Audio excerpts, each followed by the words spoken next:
Tout le monde a compris? Oui. Oui, quel est l'instrument et bon, le fait que Yair a étudié et s'inspire beaucoup de la musique iranienne. Voilà, encore une des cordes de la culture israélienne qui fait remonter toutes les sources culturelles de la région. Alors, peut-être continue-t-on, Pascal, qu'est-ce que t'en penses? J'en pense que du bien. Oui, on est dans les temps. Hein, Le 33e poème sur la ministre de la solitude. Si je n'avais pas lu les 32 poèmes pour Tracy Crouch, nommée ministre de la solitude dans le gouvernement anglais, j'écrirais le 33e poème. Elle serait assise à son bureau et tiendrait à la main une rose pour Émilie, où elle découvrirait au dos de la couverture que William Faulkner était le seul facteur au monde qui, au lieu de diffuser le courrier, déchirait les enveloppes pour lire toutes les solitudes qu'elle contenait. Elle aurait pu écrire dans son journal « La solitude, c'est le revolver qui s'enraye au moment du suicide, la balle qui refuse d'être une salve d'honneur à l'enterrement du mot fin. Mais dans le bureau de la ministre, au lieu de la poudre brûlée, ce sont des épines de rose, une tige affligée que l'on jette sur le sol, et même la poignée de la hache qui a coupé le bois pour faire le papier, où je fais couler la solitude de l'encre du poème. השיר ה-33 על שרת הבדידות. אם לא הייתי קורא 32 שירים שהוקדשו לטרייסי קורץ' שמונתה לשרת הבדידות בממשלת אנגליה, הייתי כותב את השיר ה-33 ומתאר אותה יושבת על כיסא יחיד במשרדה, אוחזת בידה את ורד לאמילי, וקוראת על גב העטיפה שוויליאם פוקנר היה הדבר היחיד בעולם שבמקום לחלק מכתבים קרע מעטפות בשביל לקרוא את כל הבדידויות שהוטמנו בתוכן. בדידות, כמעט כתבה ביומנה, היא תקלה באקדחו של מתאבד, היא כדור המסרב להיות מטח כבוד בהלווייתה של המילה סוף. אבל בלשכתה של השרה, במקום אבק שריפה, זורקים על הרצפה קוצי ורדים, גבעול שפל רוח, וגם ידית גרזן, שחטב את העץ, ממנו נאפה הנייר, עליו אני מפקיר לבדו את הדיו של השיר כולו. Merci. Alors, en traduisant ce texte, j'ai appris qu'en Angleterre, un pays tout à fait proche, voisin, il y avait un ministre de la solitude. C'est une révélation surprenante que cette dame avait exercé la fonction de ministre des Sports, de la société civile et de la solitude dans le gouvernement de Theresa May. Bon, elle n'a pas duré très longtemps, hein. C'était de juin à novembre, quelques mois, pour être alors définitivement confinée. On continue sur le dernier poème qui est le dernier de l'écriture de la production actuelle de Rosny, puisqu'il est tout frais, il date d'hier ou d'avant-hier, et que dans l'élan, disons, pour ce café, j'ai voulu traduire dans ce dernier poème, qui est aussi sous forme de lettre. Rosny aime beaucoup le genre de la lettre, s'adresser à quelqu'un. Et là aussi, ça se relie à son désir vraiment du voisinage, de la cohabitation, d'aller chercher ailleurs, hein, d'étreindre une autre main. Le dernier poème, lettre à Emily Dickinson, la poétesse américaine, dont la vie est un véritable mythe, puisqu'elle est restée toute sa vie confinée et enfermée dans sa maison.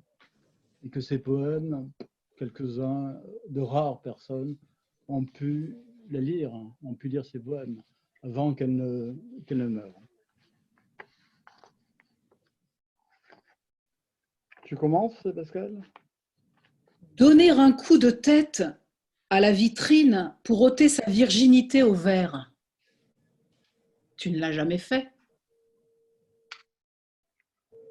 Tu ne t'es pas agenouillé pour faire le deuil des débris, ni demandé au chirurgien de faire attention au bistouri. Je lis dans les points d'interrogation de ta vie, dans les lignes froides de Wikipédia, que ton chien s'appelait Carlo. Je vois, en bon fils de couturière, tes robes si soignées, et je ne comprends pas que le plus clair de ta vie, tu n'aies pas franchi le seuil de ta maison. C'est pourquoi j'écris aux portes closes, aux clés des ceintures de chasteté et à la métaphore des cloisons de verre qui ont interdit de mettre la main sur tes poèmes. Permets-moi aussi d'imaginer la précision du peigne qui savait répartir tes cheveux en 2 camps. Et te rappeler que dehors, les soldats du Sud se battaient contre les soldats du Nord. Tu as caché la cendre des flammes dans l'encrier où tu as confiné tes jours. Merci beaucoup, Pascal. Merci beaucoup. Là, nous terminons le cycle des poèmes. Pour l'instant, pour peut-être passer à des échanges. Je crois que peut-être quelques-uns d'entre vous aimeraient échanger avec Ronnie Somek. Il faut juste des questions, peut-être. Quelques secondes pour l'ouvrir vos micros. Hein, donc, vous ouvrez les micros. Pierre, c'est bon. Voilà. Alors, j'en profite pour vous dire que beaucoup des textes que j'ai lus aujourd'hui, sauf ceux qui sont tout à fait inédits et juste fraîchement traduits par Michel, vous pouvez, je me permets, Michel et Pierre, de vous dire que vous pouvez les retrouver donc sur ma chaîne YouTube ou bien sûr sur le site de Levant. Donc, certains des enregistrements se trouvent sur le site de Levant, mais aussi sur ma chaîne YouTube, puisque depuis le début du confinement, à l'annonce du confinement, j'ai eu ce sentiment d'être rejetée du temps, hors du temps, seule aux confins. Et donc, j'ai décidé de créer un journal poétique chaque jour. Donc, je lis un texte en musique, sur une image, un poème, un paysage inventé. Et ça, avec la proposition et la participation de mes amis artistes, poètes, musiciens qui ont bien voulu, qui me proposent chaque jour des textes de mon humeur. Donc, voilà, seul aux confins, vous pouvez entendre ça sur le site du Levant ou sur ma chaîne. Voilà.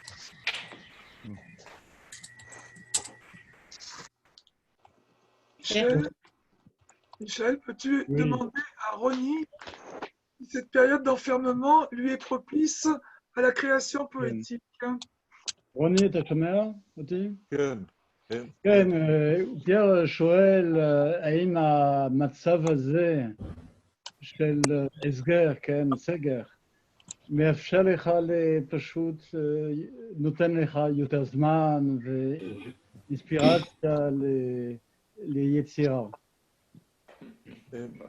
אני כמו כולם, אני יושב בבית, אני שומע חדשות, אני קורא הרבה, אני קצת כותב, אבל זאת אומרת, הייתי מאוד מאוד רוצה כבר להיות בחוץ, ולהרגיש שאני אדם חופשי.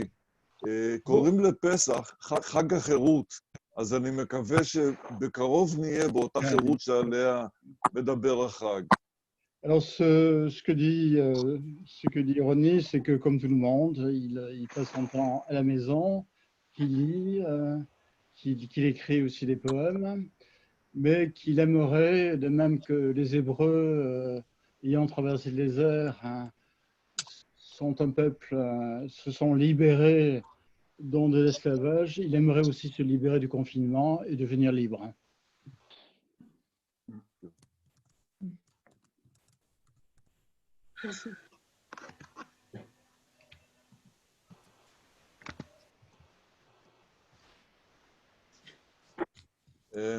אני רוצה להגיד שאני מאוד שמח על המפגש הזה, על התרגומים הנפלאים, על הקריאה הנהדרת, על ההפקה, ובכלל זה תענוג לשבת ברמת גן ולראות את תימן בתוניס, את אמיר בתל אביב, ואתכם במונפליה או במרסיי, את גרשום ואביטל בפריז. פתאום העולם נהיה קטן יותר, וזה תענוג. Bon, Ronnie insiste sur le fait que cette présence commune, enfin le fait que nous soyons tous rassemblés des quatre coins de l'espace européen, méditerranéen, à Paris, à Montpellier et ailleurs, Tel Aviv, hein, eh bien, ça le réjouit. Ça le réjouit. Voilà. C'est un plaisir que d'être malgré les conditions extérieures, c'est un plaisir de se retrouver ensemble. Ok. תודה, ביי ביי. Shalom. תודה, אמיר. שלום, אמיר. אמיר, ברכות על הפרס. תודה רבה.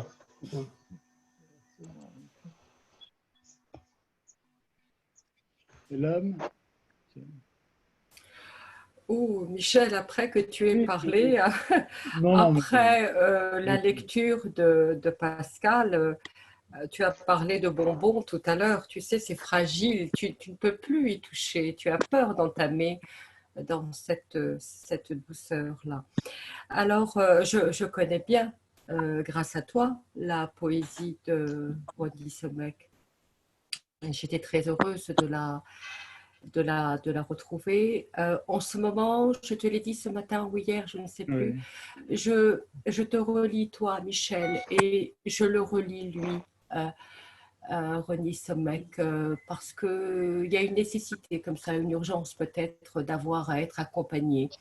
Et on a intérêt à bien choisir qui seront nos compagnons poétiques. Voilà, j'ai choisi Ronnie Sommeck. Alors, peut-être quelque chose qui m'avait frappé dans sa poésie. Tout à l'heure, tu as dit qu'une de ses phrases était « La poésie est fille de gangster ». Et moi, ça me va parce que je venais ici avec l'idée qu'on allait exécuter un hold-up. C'est un bandit des mots, il aime ces mots-là dans sa poésie. Il est contrebandier et c'est un braqueur. Et c'est aussi un voleur de mots parce qu'il puise un petit peu dans tous les mondes. Sa poésie, elle est plurielle, elle est immense pour moi. Voilà ce que je voulais dire. Et peut-être ajouter quelque... Oui. Je vais traduire un petit peu. Ah, d'accord. Ronnie, אילם שנמצא ככה מדגישה את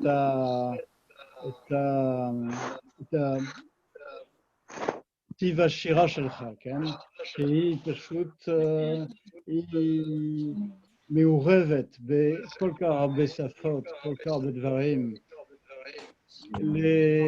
בשבילה שירה זה ברירה, כן? זה לבחור במי שמלווה אותך, ילווה אותך בדרך. והיא מוצאת תענוג בקריאה שלך. תודה רבה, מרסי בוקו. כן. תודה רבה. Euh, oui, tu me permets de dire autre chose? Oui. Et son univers est un univers à la portée de tout le monde. Il est très artisan, il gâche, il parle de réparation de toits, de tuiles. C'est des petites. Enfin, je lui trouve beaucoup d'humilité. Il est très besogneux, usineux, et il nous montre aussi aujourd'hui qu'on peut se débrouiller, qu'on peut se démerder avec ce qui nous arrive. Il y a une image qui me touche beaucoup. C'est lorsqu'il parle d'une mère qui est couturière. Ta mère. Ah, d'accord, je ne le savais. Je découvre. Et je trouve que moi, je couds, ma mère cousait, ma grand-mère cousait. Et je trouve que, comment dire, il y a quelque chose de très réparateur dans la couture. Et sa poésie est très réparatrice. Voilà, c'est tout ce que je voulais dire. היא מוסיפה על כך שגם יתרונות לשירה שלך אלה של צניעות, שאתה עובד עם כל מיני חומרים כאילו לא זולים, אבל הומניים, כן? קשורים לחיים הפשוטים. היא פשוט התרגשה על כך שאתה אומר כי אתה בן תופרת. והיא אומרת ככה, שירה בעיניה היא מתקנת, היא תופרת, היא מתקנת. La poésie est réparatrice. C'est כמו תרפיה. תודה רבה. תודה. Merci. D'autres, merci Ella. Moi, j'avais une question. Donc, Catherine, déjà, je remercie Pascal hier et puis bien sûr Michel et puis Ronnie. Je suis très épatée parce que je découvre Ronnie, très touchée aussi par sa poésie. J'avais une question de curiosité. Je voulais savoir, parce que tout à l'heure, il a été dit que Ronnie aime écrire une lettre, s'adresser sous forme de lettre. Est-ce que quand il écrit sous forme de lettre, il a une personne en tête ou c'est une imagination pure? השאלה היא כזאת, למה אתה כותב בצורות מכתבים, כן? כשאתה כותב מכתב לאמילי דיקנסון, למשל, או לפסואה, נדמה לך שאתה פונה ישירות לבן אדם מסוים. כן. זו הדרך שלי להתכתב ולקרוא את השירים של המשוררים שאני אוהב. מכיוון שבמכתב אני יכול להיות אישי, אני יכול להיות פחות שירי, פחות לירי, ואני מרגיש שאני מדביק על המעטפה בול של אהבה. Ce que dit Ronnie, ça va dans le sens de ce que pressentait, de ce que disait si bien Elam. Quand il écrit une lettre, il adresse des lettres à des poètes. Il s'intéresse alors aux choses les plus simples, les plus personnelles de ce poète. Et sur l'enveloppe de cette lettre, il emploie l'image, il met un timbre, le timbre de l'amour. באמילי דיקנסון הזכרתי, כמו שמישל אמר קודם, כיוון שבימים האלה אנחנו יושבים בבית, כי אמרו לנו לשבת בבית. אבל אמילי דיקנסון, שפרסמה בחיים שלה רק 8 שירים, בחרה לשבת בבית. ואני פתאום קראתי עליה, כי זה עניין אותי למה אדם בוחר מרצונו לשבת בבית. Oui, pour la lettre à Emily Dickinson, par exemple, c'est une lettre où il s'intéresse à ce personnage qui, dans les livres, l'encyclopédie, Wikipédia qu'il cite, on nous dit qu'il n'avait qu'un écrit qu'on ne connaissait de sa vie, de son vivant, que 8 poèmes. Et il se pose la question comment cette poétesse si géniale a pu vivre toute sa vie recluse dans sa maison et que personne n'ait pu recevoir un partage son œuvre. עכשיו, אני מאוד אוהב התכתבויות. למשל, הימן חסן מתוניס מכיר את אדוניס, אבל הוא גם מדבר איתו בטלפון, והוא גם כותב שיר שמוקדש לאדוניס. אז ככה מרגישים שהקרבה הופכת להיות לקרבה פיוטית. Voilà, il nous parle ici de la proximité poétique. La proximité poétique, ce n'est pas qu'un sujet d'écriture pour un poème, c'est une manière de converser, ou par téléphone, ou par lettre, hein, avec la personne que vous lisez. Et ici, le cas de Eman, oui, Hassen, le poète tunisien, qui écrit à Denise, qui téléphone à Denise, qui s'intéresse à lui non pas que comme figure poétique, un mythe poétique, mais comme personne bien réelle. Oui, bonsoir à toutes et à tous. Bienvenue, même virtuellement, comme ça, ici à Hammamet en Tunisie. Je voudrais vous offrir ce travail fait par Ronnie. Donc, on nous reconnaît, lui et moi, avec quelque chose que j'ai trouvé génial, à savoir deux timbres, un timbre israélien et un vieux timbre tunisien qui date des années 70. Et autre passion que la poésie que je partage avec Ronnie, la philatélie. J'ai une très belle connexion de timbres et j'ai même des timbres israéliens qui est une chose rare en Tunisie. Oui, voilà. Si tu veux traduire, Michel. Oui, il montre un travail de Ronnie sur la correspondance entre Eman et Ronnie. Dans cette lettre, donc, elle est affranchie sous enveloppe avec deux timbres, un timbre tunisien et un timbre israélien. Voilà. Mais il dit, bon, c'est tout de même, c'est bien sûr rare. En hébreu, oui. En hébreu, Michel. Justement. Understand. אני מבין, אני הבנתי. כן, אמן דיבר על כך שהוא מערה התכתבות ביניכם, כן? העבודה שלך, והוא מציין את העובדה הקוריוזית, כן? כי על המעטפה יש שני בולים, אחד ישראלי ישן, כן? ואחד טוניסאי. והוא אומר, כי זה נדיר מאוד למצוא בולים ישראלים בתוניס.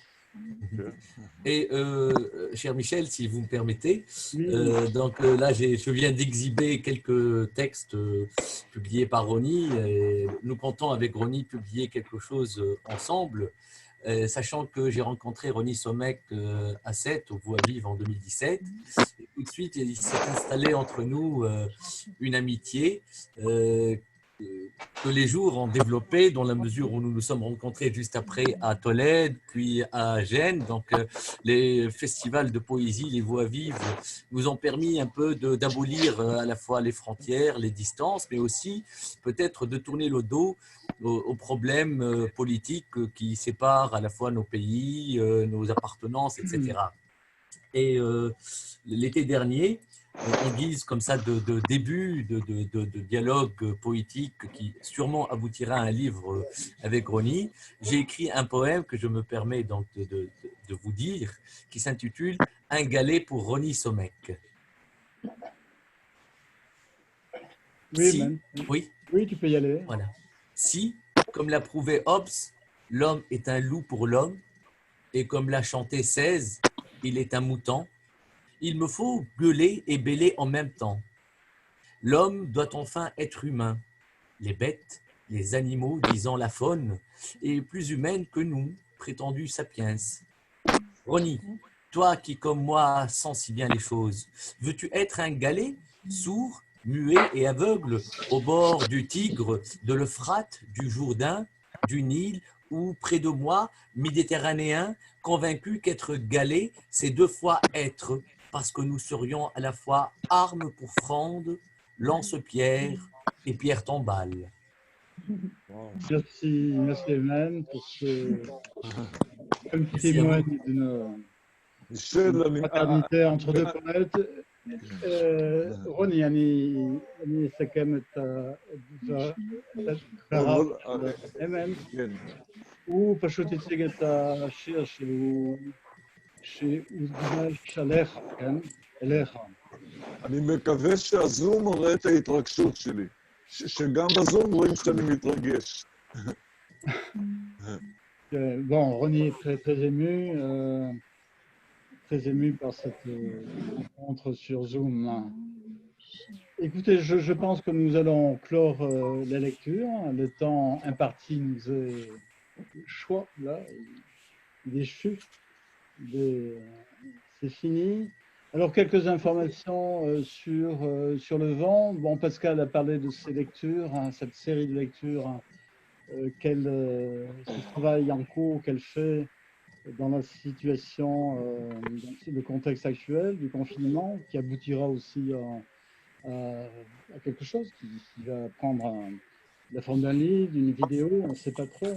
On vous donnera des informations. Le Vent, en tant qu'édition, doit publier, alors nous sommes retardés par, bien sûr, la fermeture de l'imprimerie, des imprimeries, un prochain livre d'une poétesse hébraïque qui est Chava Pinchas Cohen. De même, voilà, sont prévues d'autres publications, un livre sur Jérusalem, avec des photos d'un écrivain français et d'une photographe israélienne. Voilà, en gros, si vous voulez ce que je peux vous dire pour l'instant. Nous comptons, bien sûr, vous continuer, qu'il y ait une suite. Nous espérons qu'il y aura une suite à ces moments de rencontre, si vous le voulez bien.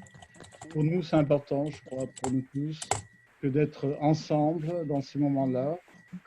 Je crois que c'est la première fois où, dans une situation qui est pleine d'émotions, pleine d'angoisse, nous trouvons ensemble pour, avec cette Méditerranée si chaleureuse, cette mer qui nous réunit dans l'histoire, hein, nous projeter sur un espoir d'avenir qui sera lumineux.